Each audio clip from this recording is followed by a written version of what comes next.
Electric two વ્હીલરમાં આગ લાગવાની ઘટના સામે આવી છે। જાહેર રસ્તા પર ભડભડ વાહન પડ્યું હતું। વિદ્યાર્થીઓ વાહન પર જતા હતા અને ત્યારે આગ લાગી હતી। સમય સૂચકતાથી વિદ્યાર્થીઓનો બચાવ થયો છે।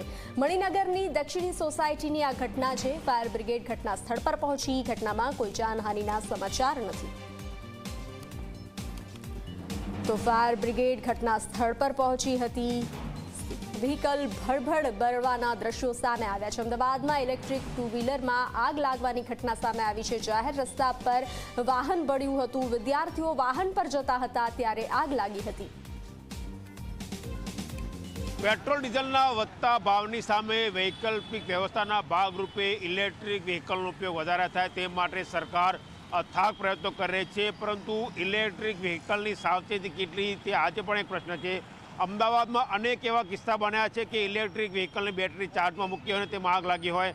આજે એક નવો જ કિસ્સો સામે આવ્યો અમદાવાદના મણિનગર વિસ્તારના દક્ષિણ સોસાયટી આસપાસનો, કે જ્યાં બે વિદ્યાર્થીઓ દક્ષિણી અંડરપાસમાંથી ઓરેવા કંપનીનું ઇલેક્ટ્રિક સ્કૂટર લઈને આવી રહ્યા હતા અને અચાનક જ આ સ્કૂટરમાં આગ લાગી હતી।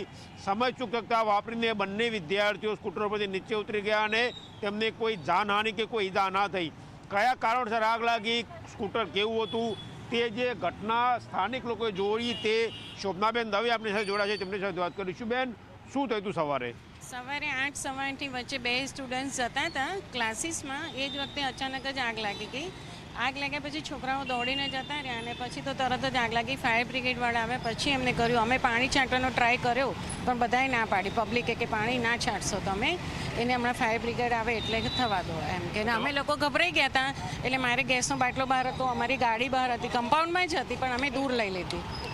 સ્કૂટરના માલિક પ્રશાંતભાઈ જોડા છે, તેમની સાથે વાત કરીશું। પ્રશાંતભાઈ, શું થયું હતું, શું માહિતી મળી તમને તમારા દીકરા જોડેથી? સાહેબ, મારો બાબો અને એનો ફ્રેન્ડ ગાડી ઉપર આવી રહ્યા હતા, બરાબર છે। એને નીચેથી ધુઓ દેખાવા થોડો આવવાનો સ્ટાર્ટ થયો।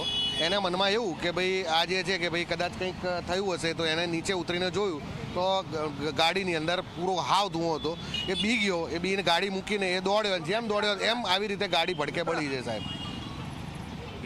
શું લાગ્યું તમને, ધારો કે ઇલેક્ટ્રિક વ્હીકલનો અનુભવ કેવો રહ્યો તમારો?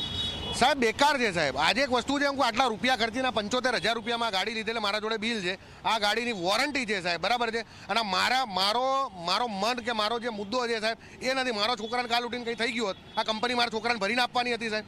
મેં આ સ્ટાન્ડર્ડ કંપની છે, રેપ્યુટેડ કંપની છે, એ જોઈને મેં લીધી। નહીં તો 30-40,000 રૂપિયામાં બેટરીવાળી ગાડીઓ મળે છે।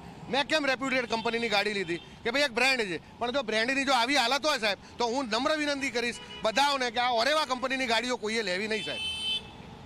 તમે જોયું કે આ હતા પ્રશાંતભાઈ, જેમનું કહેવું છે કે તેમને કંપનીનું સ્કૂટર ખરીદ્યું હતું, પરંતુ જે ગેરંટી વોરંટી હોવી જોઈએ તે પ્રમાણે તેમને એ ગુણવત્તા મળી નથી ને તેઓ કહી રહ્યા છે કે આ પ્રકારનું વ્હીકલ કોઈ ના ખરીદે, સાવચેતી રાખે।